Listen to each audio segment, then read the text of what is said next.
ஆண்டவரும் அருமை இரட்சகருமான இயேசு கிறிஸ்துவின் நாமத்தினாலே உங்கள் விடுதலை நேரம் என்ற இந்த நிகழ்ச்சிக்கு உங்களை அன்போடு நான் அழைக்கிறேன். இந்த அருமையான பெனியல் டிவியின் மூலமாய் வருகிற இந்த செய்திகளுக்காக ஆண்டவரை நான் அதிகமாய் ஸ்தோத்தரிக்கிறேன். இந்த நாளிலும் ஆண்டவருடைய வார்த்தைகளை நம்ம கேட்கும் முன்பாக ஒரு நிமிடம் தலை தாழ்த்தி நாம் ஜெபிப்போமா? அன்பு நிறைந்த எங்கள் பரலோக பிதாவே, இந்த அருமையான வேலைக்காக நன்றியோடும் நாங்கள் துதிக்கிறோம், ஸ்தோத்தரிக்கிறோம். அப்பா ஆண்டவரே, இந்த வேளையிலே பெனியல் டிவி பார்த்து கொண்டிருக்கிற ஆண்டவரே, உம்முடைய மக்கள் ஒவ்வொருவரையும் உம்முடைய கைகளிலே தந்து நாங்கள் ஜெபிக்கிறோம். ஆண்டவரே, என்னோடும் எங்களோடு நீர் பேசும், ஆசீர்வதியும். இயேசு கிறிஸ்துவின் நாமத்தில் ஜெபிக்கிறோம் எங்கள் அருமை பிதாவே, ஆமேன், ஆமேன். இந்த நாளிலே யோவானுடைய நற்செய்தி நூல் 3ஆம் அதிகாரம் 3வது வசனம், 3ஆம் அதிகாரம் 3வது வசனத்தில் ஆண்டவர் ஒரு யூதர்களுடைய ஒரு போதகரிடத்திலே அவர் பேசுகிறார். அப்பொழுது அவர் சொல்லுகிறார், இயேசு அவனுக்கு பிரதியுத்தரமாக, ஒருவன் மறுபடியும் பிறவாவிட்டால் தேவனுடைய ராஜ்யத்தை காண மாட்டான் என்று மெய்யாகவே மெய்யாகவே உனக்கு சொல்லுகிறேன் என்றார். ஆம், எனக்கு அருமையானவர்களே, ஆச்சரியமான ஒரு வசனம். இஸ்ரவேலிலே போதகனாய் இருந்தும் நிக்கோதேமுக்கு இந்த காரியம் புரிந்திருக்கவில்லை, தெரிந்திருக்கவில்லை. ஆண்டவர் அவனோடு கூட பேசுகிறார். நிக்கோதேமு ஒரு வார்த்தை கேட்கிறான். ரபி, ரபி என்றால் போதகரே என்ற அர்த்தம். ரபி, நீர் தேவனிடத்திலிருந்து வந்தவர் என்று நாங்கள் அறிந்திருக்கிறோம். ஏன்னா தேவன் ஒருவனோடு இராவிட்டால் நீர் செய்கிற இப்படிப்பட்ட காரியத்தை ஒருவனும் செய்ய முடியாது. இந்த வார்த்தையை சொன்ன பொழுது இயேசு கிறிஸ்து மூலமாய் நடைபெற்ற மகா பெரிய அற்புதங்களை குறித்து வியந்து பாராட்டுகிறான் நிக்கோதேமு. இந்த வார்த்தையை சொன்ன உடனே அவர் அதை குறித்து ஒரு வார்த்தை பேசவில்லை. ஆமாம், நான் தேவனுடைய குமாரன், தேவன் என் கூட இருக்கிறாரு, என்னென்ன காரியத்துக்காக அனுப்பி இருக்கிறாரு, அவர் என் கூட இருக்கிறதுனால இந்த அற்புதங்கள்லாம் நடக்குது, உண்மைதான். எக்ஸ்பிளைன் பண்ணவே இல்லை. இந்த வார்த்தையை அவன் ஆச்சரியப்படுகிறான். இந்த வார்த்தையை சொன்ன பொழுது நிக்கோதேமுக்கு இயேசுநாதர் கொடுத்த மறுமொழி என்ன தெரியுமா? அவனுக்கு மறுமொழியாக பிரதியுத்தரமாக, நீ மறுபடியும் பிறவாவிட்டால் தேவனுடைய ராஜ்யத்தை காண மாட்டாய். நன்றாய் ஒரு காரியத்தை புரிந்து கொள்ள வேண்டும். ஆண்டவரிடத்திலிருந்து ஒரு வியாதியிலிருந்து ஒரு விடுதலையை நாம் பெற்றுக்கொள்வதினால், ஆண்டவர் தாங்க என் வியாதியை குணமாக்கினார் அப்படின்னு சொல்லி அது நம்மை பரலோகத்துக்கு செல்வதற்கான தகுதி அல்ல. ஆண்டவர் என்னை தொட்டார், கேன்சரை குணமாக்கினார், குஷ்டரோகத்தை சுத்தமாக்கினார், என் வியாதிகள் அற்புதமாய் குணமானது, பிறவி குருடனாக இருந்தேன், இயேசு என்னை குணமாக்கினார், இப்போ நன்றாய் பார்க்கிறேன். இந்த உலக பிரகாரமான அற்புதங்களை ஆண்டவர் ஒரு மனிதனுக்கு செய்கிறதுனாலே அவன் தேவனுடைய ராஜ்யத்துக்கு வரமாட்டான். அதுவல்ல குவாலிஃபிகேஷன். தேவனுடைய ராஜ்யத்திற்குள்ளே ஒரு மனிதன் வர வேண்டுமானால் அவன் மறுபடி பிறந்த அனுபவம் உடையவனாக இருக்க வேண்டும். Christianity is not a religion, it is an experience. அனுபவம், ஒவ்வொன்றுக்கும் ஒரு அனுபவம் உண்டு. மறுபடியும் நீங்கள் பிறந்திருக்கிறீர்களா? இந்த வார்த்தையை ஆண்டவர் நிக்கோதேமிட்ட சொன்ன பொழுது நிக்கோதேமு அதை எப்படி புரிந்து கொள்ளுகிறான் என்று பாருங்கள். அவர் சொல்கிறாரு, நிக்கோதேமு ஆண்டவரை பார்த்து, எப்படி ஆண்டவரே ஒரு மனிதன் முதிர் வயது உள்ளவனாக இருக்கும்போது மறுபடியும் தன் தாயின் கர்ப்பத்திற்குள்ளே சென்று மறுபடியும் பிறக்கக்கூடுமோ?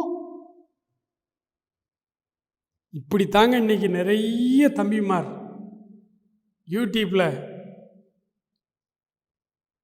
பைபிளையே அறியாமல் கிரிட்டிசைஸ் பண்ணி கொண்டிருக்கிறார்கள்.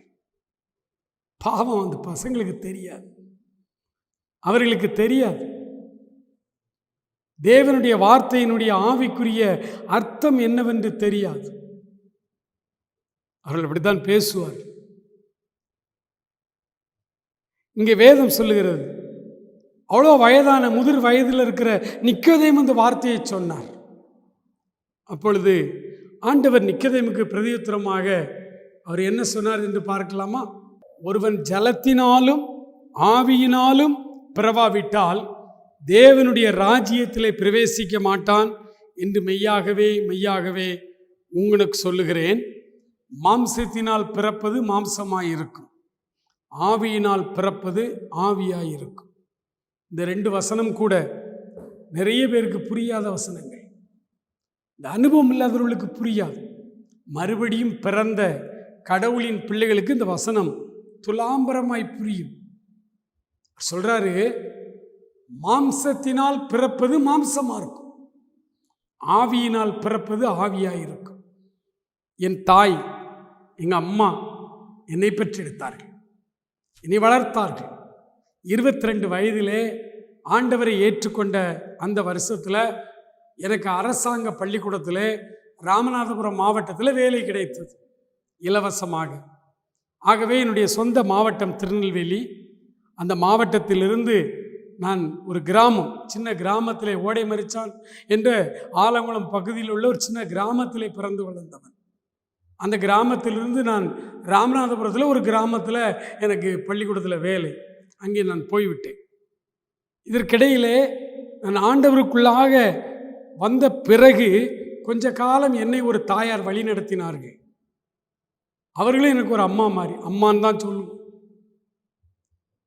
அவர்கள் இன்றும் இருக்கிறார்கள். அன்றைக்கு தொலைபேசி வசதிகள் எதுவும் கிடையாது. நான் சொல்வது 1986 வருடம். நான் அந்த சின்ன கிராமத்தில் போயிட்டேன். வாரம் எனக்கு லெட்டர் வரும், அம்மாட்டிருந்து ஒரு லெட்டர் வந்துடும் மாதத்துக்கு 1. இந்த ஆவிக்குரிய அம்மாவிடத்திலிருந்து மாதத்தில் ஒரு 2-3 லெட்டர் வந்துடும்.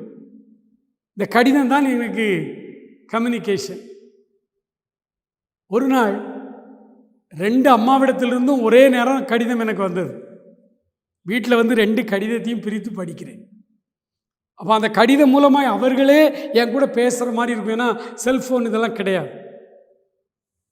அந்த கடிதத்தில் என்னை பெற்று வளர்த்த என்னுடைய அம்மா எழுதியிருக்கிறாங்க, தம்பி வாரம் எண்ணெய் தேய்ச்சி குளிக்கணும், நேரத்துக்கு சாப்பிடணும், நீ தனியாக கிராமத்தில் இருக்க, ஹோட்டலில் சாப்பிட்றேன்னு சொல்லியிருக்கிற, ஹோட்டல் சாப்பாடு ஒத்துக்கிட்டுதான்னு பாரு, இல்லைன்னா 2-3 பேர் சேர்ந்து சமைச்சு சாப்பிடுங்க,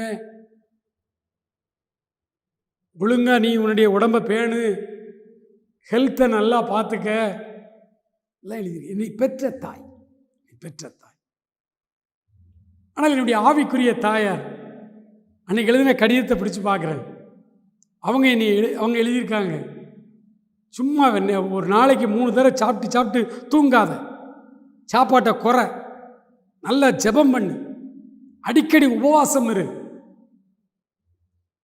என்னை கண்டித்து எழுதுகிறார்கள். எனக்கு சிரிப்பு தான் வந்துச்சு.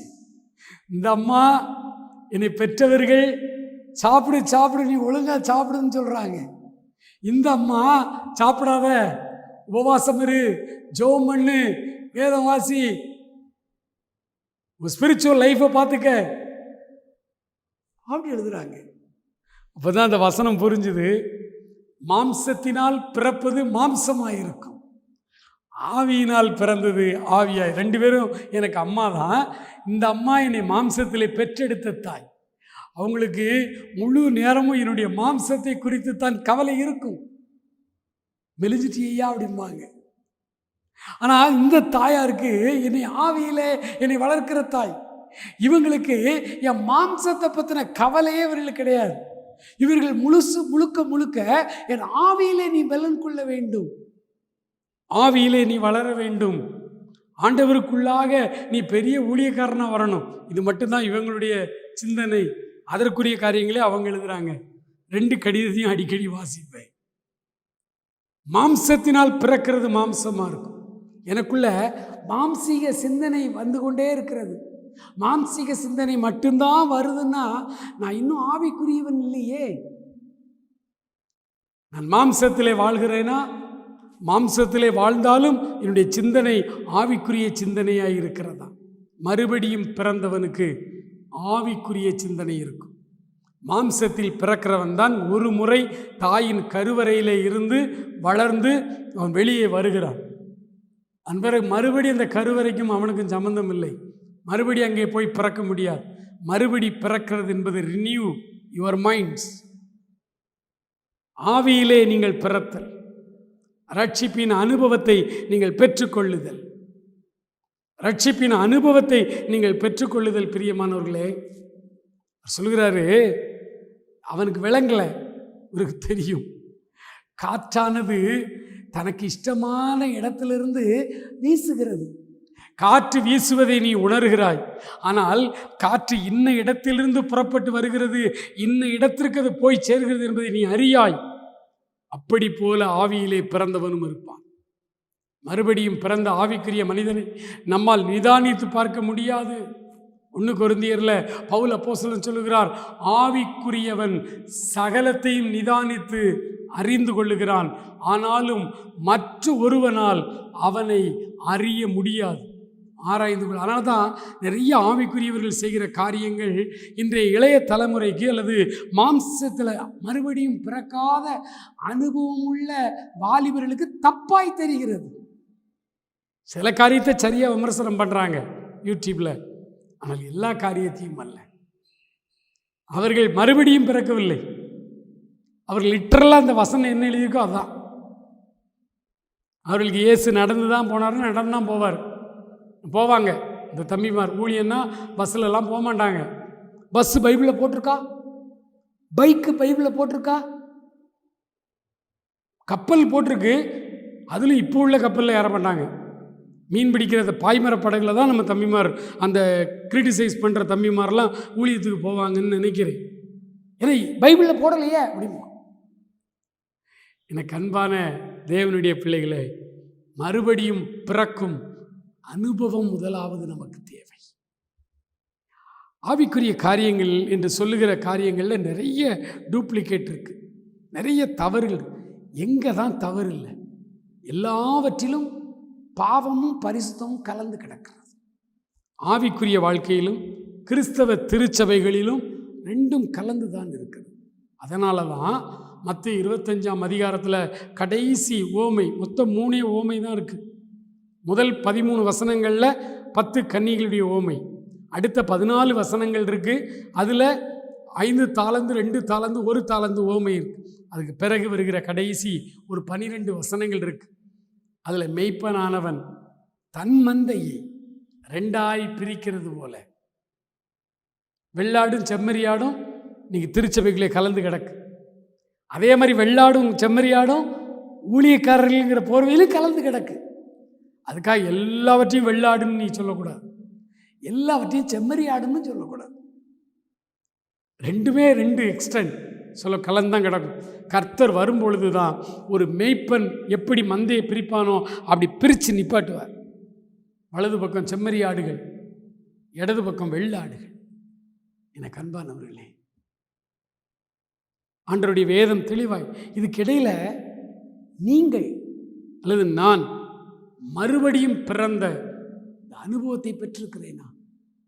ஆவிக்குரிய ரீதியாய் மறுபடியும் பிறந்திருக்கிறேனா? நம்முடைய சிந்தனையை வைத்தே சொல்லலாம். இதுக்கு மிகச்சிறந்த உதாரணம் யாரு? பவுலடியார். பவுல் சொல்றாரு,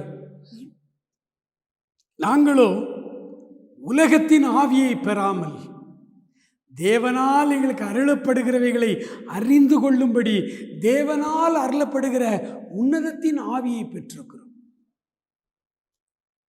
எங்களுக்கோ கிறிஸ்துவின் சிந்தை உண்டாயிருக்கிறது. மறுபடி பிறந்தவனுக்கு இருக்கிற சிந்தனை அதுதான், அது ஆவிக்குரிய சிந்தனை. ஏன்னா அவன் ஆவியிலே பிறந்திருக்கிறான், மறுபடியும் ஜென்மித்திருக்கிறான், மறுபடியும் பிறந்திருக்கிறான், ஆவியிலே பிறந்திருக்கிறான், ஆவியிலே பிறந்திருக்கிறான். அகத்தியர் தன்னுடைய அகத்திய ஞானம் என்கிற அந்த புத்தகத்தில் எழுதுகிறார், நீர் பூசி என்ன நீராடி போய் என்ன மாற்றி பிறக்க வழியறியேனே. நீர் பூசி என்ன நீராடி போய் என்ன என்ன அர்த்தம்? ரிச்சுவல்ஸ், மார்க்க சம்பிரதாயங்கள், மார்க்க சடங்காச்சாரத்துக்குள்ளே நான் எவ்வளவோ போகிறேன், ஆனாலும் நான் மாற்றி பிறக்க மறுபடி பிறக்க எனக்கு வழி தெரியல. உலகமே இன்னைக்கு அதை நோக்கித்தான் ஓடிக்கிட்டு இருக்கு. நான் மறுபடியும் பிறக்க வேண்டும். நான் மறுபடியும் பிறக்க என்ன செய்ய வேண்டும்? ஆண்டவர் சொல்றாரு, மாம்சத்தினால் பிறப்பது மாம்சமாய் இருக்கும், ஆவியினால் பிறப்பது ஆவியாய் இருக்கும். உங்களுடைய சிந்தனைகள் எப்படிப்பட்டது? என்ன ஒரு காரியத்தை எடுத்தாலும் அதை மாம்சீக காரியத்தோடு ஒப்பிட்டு பேசுகிறீர்களா? எந்த வசனத்தை எடுத்தாலும் அதை உடனே உலக பிரகாரமாய் ஒப்பிட்டு பேசும், மாம்சத்துக்குரியவைகளை பேசும். அவர் சொல்றாரு, எங்களுக்கோ கிறிஸ்துவின் சிந்தை உண்டாயிருக்கிறது. கிறிஸ்துவின் சிந்தை உண்டாயிருக்கிறது.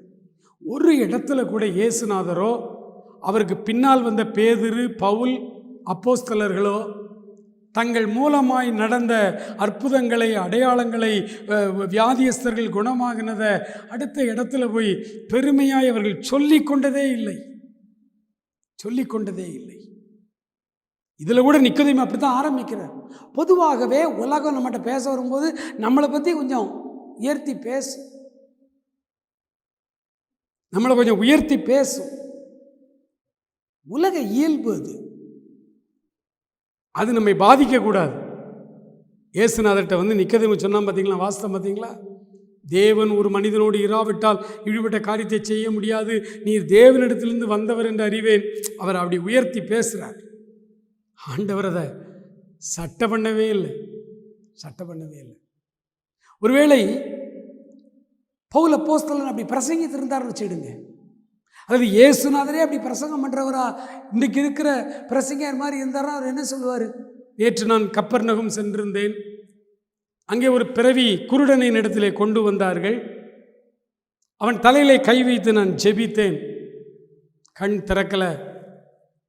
மறுபடியும் ஊருக்கு வெளியில் அழைச்சிட்டு போனேன், தலையில் கை வச்சு ஜெபம் பண்ணேன், இப்போ கண்ணு நல்லா தெரிஞ்சிருச்சு அவனுக்கு. எந்த இடத்திலேயாவது இயேசுநாதர் தான் செய்த அற்புதத்தை அடுத்த இடத்துல சொல்லி பிரசங்கித்தார் என்று நீங்கள் பார்க்க முடியுமா? முடியாது, முடியாது. ஏன்னா அற்புதங்கள், அடையாளங்கள் என்பது ஆண்டவர் தானாய் செய்வது, தானாய் செய்வார். அவர் சொன்னார், சகல சிருஷ்டிக்கும் சுவிசேஷத்தை பிரசங்கியுங்கள், நான் உங்களுடனே கூட வருகிறேன், நீங்க பேசுங்க, ஜெபிங்க, அற்புதத்தை நான் செய்வேன். இதுதான் அற்புதம் அவர் செய்வார். பேசுவது நம்முடைய வேலை, அப்படி பேசுவதற்கு வசனம் தருவதும் அவருடைய வேலை. நம்ம எக்குப் பண்ணி கொண்டு போய் நிப்பாட்டுவார், நாம் பேச வேண்டும். அப்போஸ்தலர்கள் பேசினார்கள், ஆண்டவர் காரியங்களை நடத்தினார், அப்போஸ்தலர் நடபடிகள் என்று பெயர் வந்தது. அப்போஸ்தலர் பேசினார்கள், அற்புதத்தை ஆண்டவர் செய்தார். அந்த அற்புதத்தை நீங்கள் செய்யலை, நான் செய்யலை, அதை புரிந்து கொள்ளுங்கள். அதனால தான் இயேசு கிறிஸ்து ஒரு ஊரில் நடந்த அற்புதத்தை கொடுத்து போய் அடுத்த ஊரில் சொல்லலை. அந்த ஊரில் ஒரு அற்புதம் செய்தோம், அது காட்டு தீ மாதிரி பரவிச்சு, ஆட்டோமேட்டிக்காக ஜனங்கள் வந்தார், நோட்டீஸ்லாம் அடிக்கலை, பெரிய பெரிய கூட்டங்களெல்லாம் அரேஞ்ச் பண்ணல, போகிற இடங்கள்லாம் கூட்டம் வந்துச்சு. கூட்டம் வந்தவுடனே நின்றுக்கிட்டு அவர் பேசினார், அடுத்த இடத்துக்கு போயிட்டார்.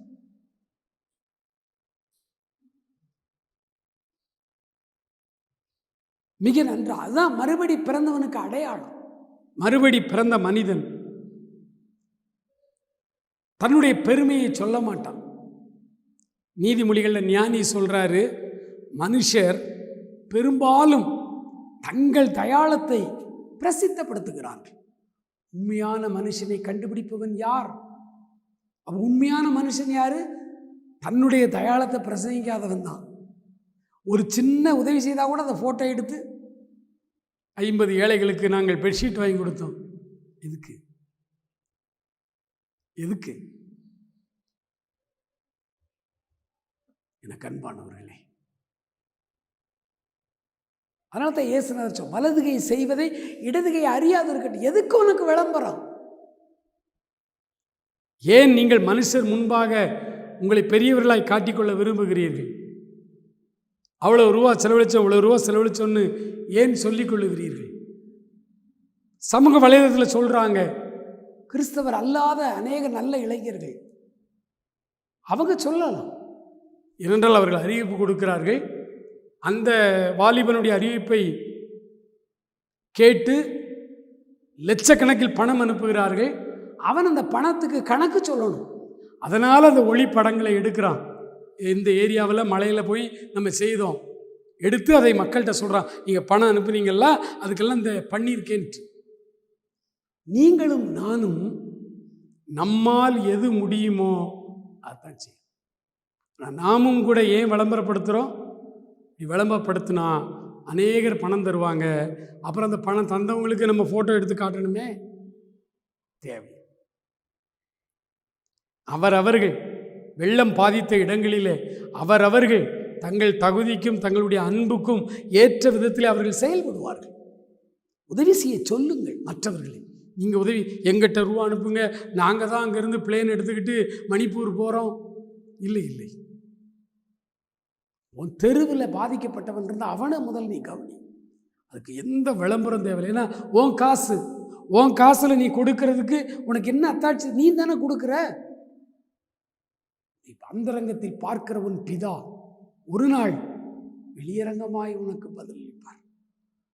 பவுல் சொல்றாரு, எத்தனை பேருக்கு ஞானஸ்நானம் கொடுத்தங்கிறதே நான் அக்கௌண்ட்ல வைக்கலைங்க, எனக்கு தெரியாது. ஒரு சிலருக்கு கொடுத்த ஞாபகம் இருக்கு, அவ்வளவுதான், தெரியாது. சுவிசேஷத்தை பிரசங்கிக்கணும், அவ்வளவுதான் எங்களுக்கு வேலை.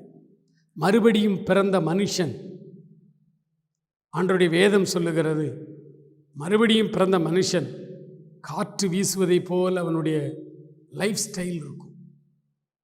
அவனை நிதானித்து அறிய முடியாது. அப்படி நிதானிச்சிங்கன்னா அது தவறில் போய் முடியும். எனக்கு அன்பான சகோதரா சகோதரி, இந்த நிக்கதேமு இடத்துல முழுமையாக அவர் பேசுகிற இந்த கான்வர்சேஷன் முழுவதும் பாருங்கள். இந்த ஒரு பேச்சில், அந்த ஒரு கான்வர்சேஷனில் நிக்கதேமு தன் மனதை ஆண்டவருக்கு பறிகொடுத்தான். வெளியரங்கமாக ஒரு பெரிய பதவியில் இருக்கிறான், ஆண்டவருக்கு தன்னை பறிகொடுத்தான். அதன் பிறகு நிக்கதேமு நீங்கள் எங்கேயுமே பார்க்க முடியாது. கடைசியாய் சிலுவையில் இயேசு தொங்கி மரித்த பொழுது நிக்கதேமு வருகிறான். உயர் அதிகாரிகளிடத்தில் பேசுகிறான். அந்த சரீரத்தை வாங்கி அவருக்கென்று ஆயத்தம் பண்ண ஒரு பெரிய பணக்காரனுடைய கல்லறையிலே கொண்டு சரீரத்தை வைத்தார்.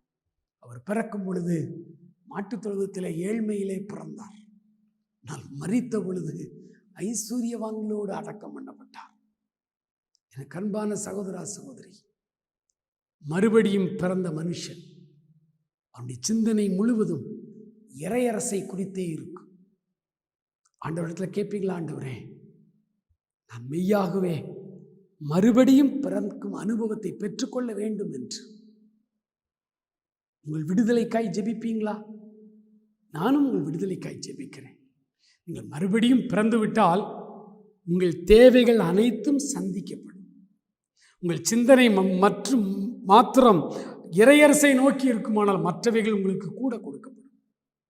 தைரியமா இருங்க. கடன் அடையும். உங்களுடைய பொருளாதார தேவையை சந்திக்க முடியாத ஒரு ஆண்டவரையா நீங்கள் தெய்வமாய் வழிபடுகிறீர்கள்?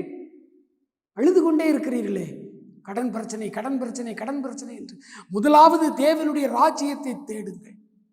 மறுபடியும் பிறந்து அந்த அனுபவத்துக்குள்ளே வாருங்கள். இவைகளெல்லாம் பின்னால ஓடி வரும். உங்களுக்கு எது எப்போ தேவையோ அது அப்போ வரும். தோத்திரம் மட்டும் செய்யுங்க.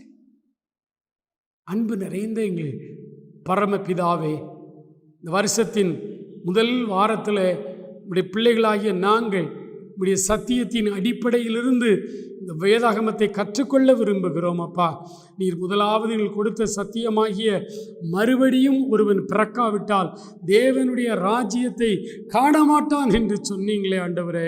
தகப்பனே, மறுபடியும் பிறந்த இந்த அனுபவமானது வார்த்தைகளால் சொல்ல முடியாது.